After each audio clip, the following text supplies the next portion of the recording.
السلام عليكم ورحمة الله وبركاته. أعزائي مشاهدينا ومستمعينا قناة جد في العارضة، إن شاء الله هنعرف المباراة القادمة للنادي الأهلي مع مين، وفي الجولة 12 إن شاء الله من الدوري المصري 2017-2018، وهنعرف ميعاد المباراة وهنعرف القنوات الناقلة والساعة كام وهتتلعب على استاد إيه بالظبط.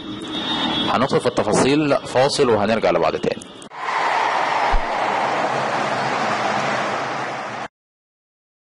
بعد ما استطاع النادي الأهلي الفوز على مباراة الخصم أمس بنتيجة 2-0، وقبل منه على مباراة الإسماعيلي 2-0، يدخل النادي الأهلي الجولة ال 12 ورصيده من النقاط 19 نقطة وليه 4 مباريات مؤجلة، حيث يلتقي النادي الأهلي يوم السبت القادم إن شاء الله في تمام الساعة 8 مساء، اللي هو يوم السبت ده يوم 2/12/2017، مباراته مع إنبي.